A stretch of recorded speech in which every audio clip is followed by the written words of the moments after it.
Welcome back to the channel. Right, I've got a vinyl first play to do today. I'm off work, done me back in, but I can sit up, but I can't walk about too much at the minute. So I thought I'd do this today because I'm bored out my head. I've been off work for 3 days, laying on that couch over there, catching up on some TV. Not great. Anyway, today I'm going to do a vinyl first play of The Doors, 1967. This is obviously a reissue, released on Rhino Records. It's a Rhino vinyl, 180 gram, featuring the original stereo mixes. Obviously released on Elektra. Now, I might as well do it while I'm opening it.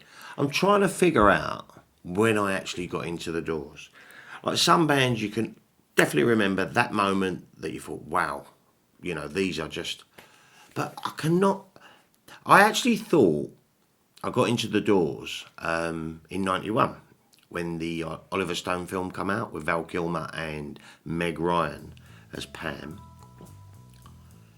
But I do think I was excited about the film coming out, so I believe I was into the Doors prior, but I can't quite put my finger on. I had a little chat with my younger brother because he got into the Doors with me. He couldn't remember either. But yeah, so obviously I wasn't, 1967, I was 1 year old. But I think I was a little bit of a late starter with the Doors. I'm going to need me bins. Who are you trying to kid, Stripey? So hope you've all been alright. Like I said, apart from the back, I've been alright.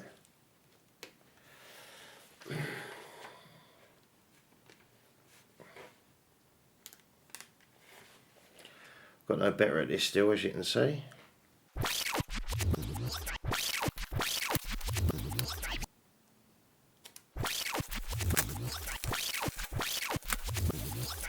At last. Beautiful. Oh, doesn't really count, does it? Right, let's have a little look at the record. Oh.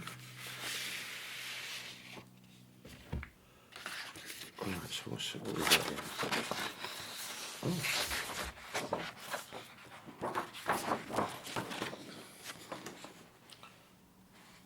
Bit strange, isn't it?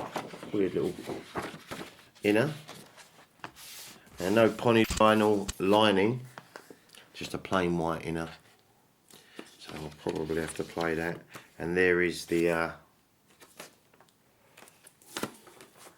Elektra label. Let's have a look at the record.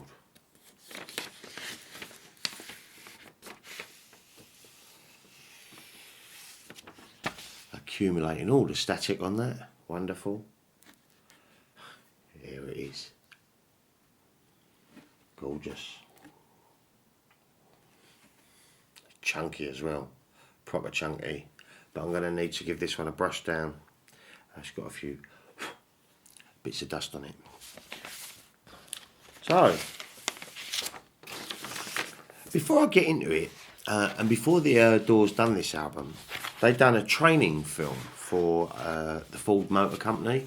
Here's a little clip. Why don't you try it sometime?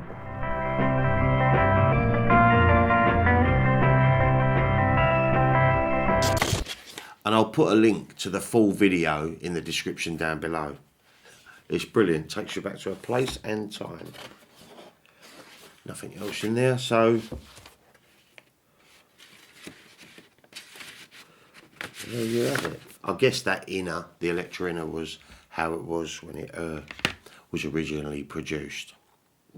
So, what do we know, or what does Wiki know, about the Doors' debut album? The self-titled debut album of the Doors, who were Ray Manzarek on keyboards, Robbie Krieger on guitar, John Densmore on drums, and the iconic Jim Morrison on vocals. This is generally considered a landmark album in the psychedelic rock genre. The album was recorded in 1966 at Sunset Sound Recorders, Hollywood, California, and it was produced by Paul A. Rothschild and released on January 4th, 1967 through Elektra Records. Larry Netchell, who was uncredited, from the band Brecht, and one of the original Wrecking Crew, who were a collection of Los Angeles-based session musicians who worked with artists like Simon and Garfunkel, Beach Boys, the Mamas and the Papas, the Monkees, Frank Sinatra, and Elvis Presley. He played bass guitar on the tracks 20th Century Fox, Light My Fire, I Looked at You, and Take It As It Comes. To promote the album, Elektra purchased the first rock billboard in history. The album was a massive critical success, cementing the Doors as one of the greatest rock bands of all time.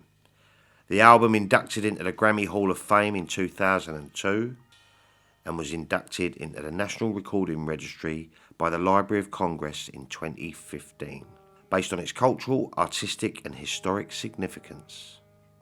Break On Through to the Other Side and Light My Fire were released as singles from the album, with Light My Fire acting as their breakthrough single and achieving massive commercial success. The album reached number 2 on the Billboard 200 behind the Beatles' Sgt. Pepper's Lonely Hearts Club Band. The Doors is ranked number 42 on the Rolling Stones list of 500 greatest albums of all time, and it is also on the Rolling Stone Hall of Fame. It is ranked number 75 on Q Magazine's 100 Greatest Albums Ever. The follow-up albums to The Doors, with Jim Morrison, are Strange Days, also in 1967, Waiting for the Sun, 1968, The Soft Parade, 1969, Morrison Hotel, 1970, and LA Woman, 1971. All come highly recommended. Pretty impressive stuff, isn't it? I think it's time to give this Doors album a play. I'll be back in a little while.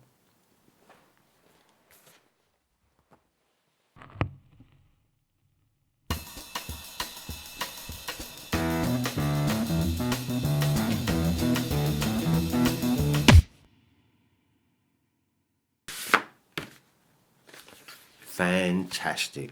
What a great album. It's so cool. There's not a crap song on there. They're all good. And it sounded great on record. It did sound fab. So let's go through the tracks quickly. Obviously it opens up with the classic Break On Through to the Other Side. I love the riff. And I think it's probably about accessing your subconscious on drugs, or in Jim Morrison's case, LSD. I love the lyrics. I find an island in your arms, country in your eyes, arms that chain us, eyes that lie, break on through to the other side. Bloody brilliant. And I love the way Jim sort of sings it 1 minute, he's quite calm, and then the next minute he's like belting it out. A bit like Mick Jagger does, I think, you know. And this is the original. I don't know if you know, but I mean, recently when I've played this album on my computer, I downloaded the 40th anniversary mixes, and on Break On Through to the Other Side, since the 90s, they've put back in She Gets High. There's a little bit in it where it goes, she gets, and that was on, I think he does that 3 times and he goes, well, now they've put the high back in, so She Gets High. And on the original Greatest Hits albums that I had, and the Oliver Stone soundtrack, it is the same as this. It's just a She Gets. And a lot of Puritans was quite disappointed when they put the high back in. I think that's how it's supposed to be. And when you see the Doors do that song live, Jim Morrison adds the word high, so sounded fantastic on vinyl. The stereo, it's like starts on one side and then just like shoots over to the other side. It's all over the place. Bloody marvellous. Right. Next up is Soul Kitchen.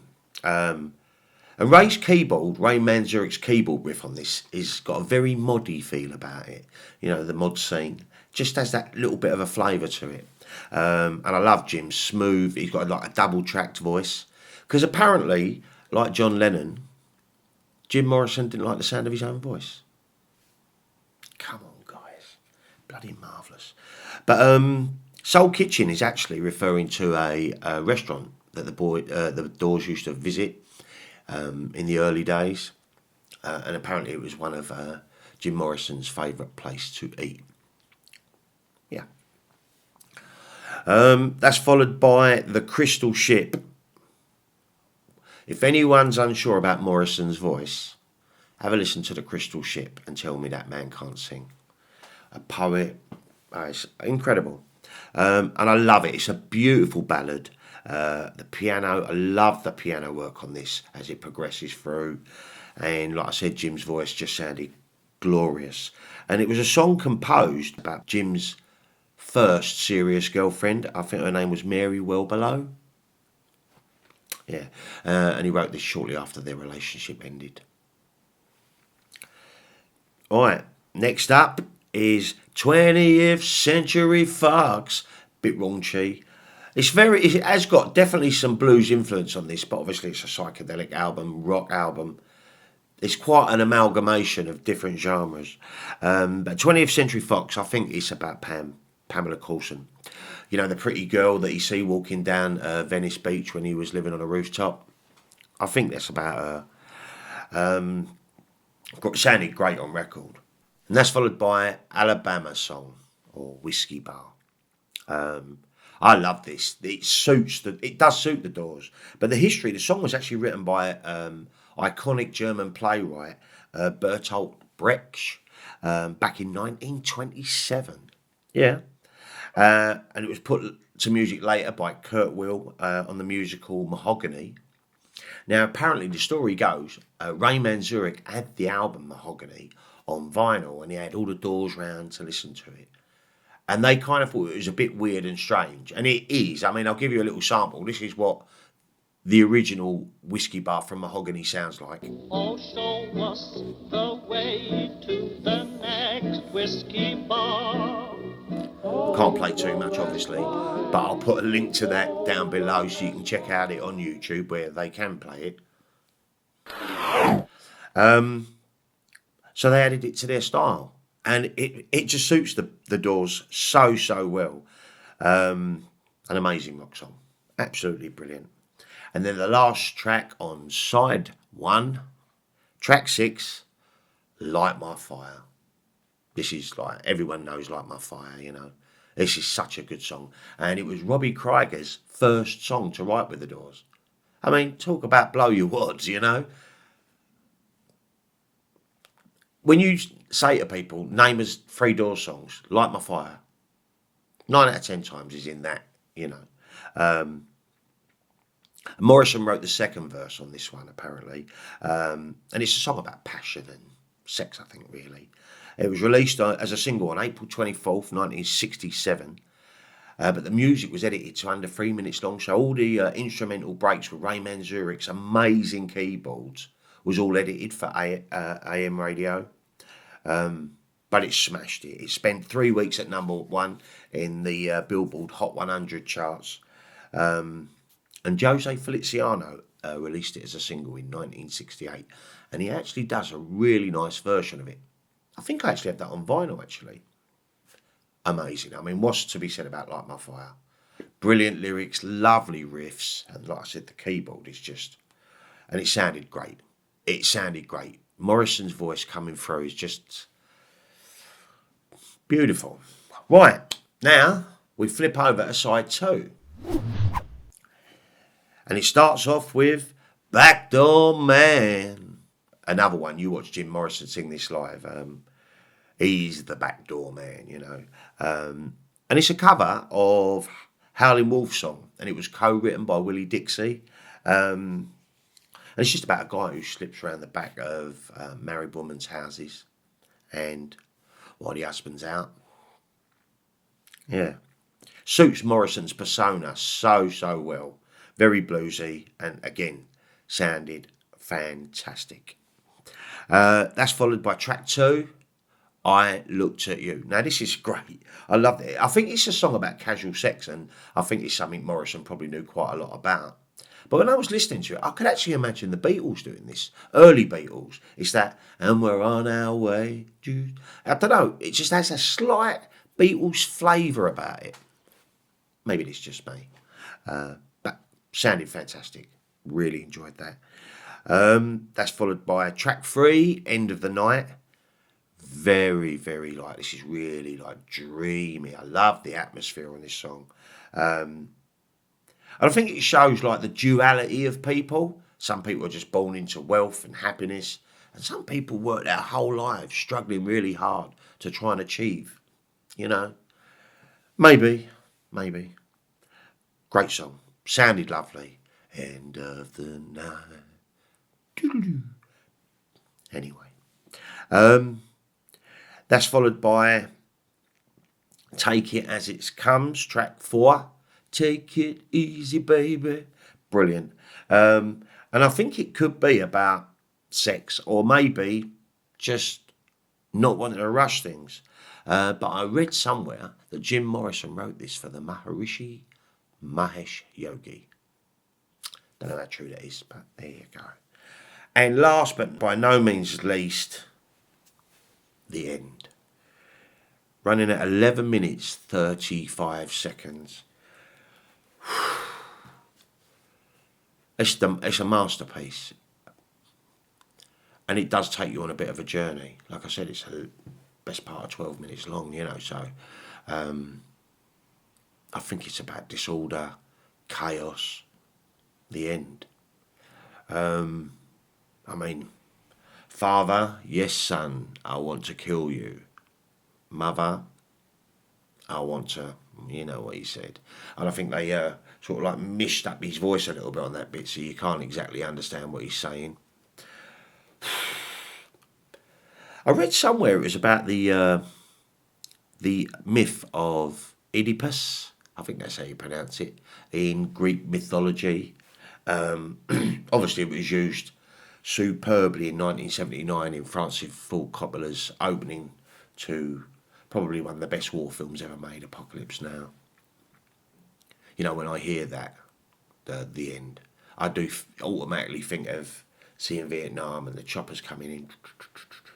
Apparently, after they recorded the end, Jim Morrison, off his head on LSD, acid, apparently he came in with a fire extinguisher and sprayed up everyone's equipment with it. Fine album. Like I said, it's that 1967 year. Something was going on that year where people was just so creative. So good. So, comes highly recommended by me. It sounded lovely on record. Like I said, it threw me a little bit, the break on through to the other side. Because I've been playing the 40th mixes. The She Gets Higher. Now I've gotten used to it again. So I noticed it quite a lot. But it's how it was released, so I'm quite happy with that. So, that's it. Last, I've got a final first play done. It's been a while, I know, guys, but work's been hard. Like I said, my back's been in bits, and it's still pretty bad, so never mind. Right, anyway. Pouring down with rain here in England today.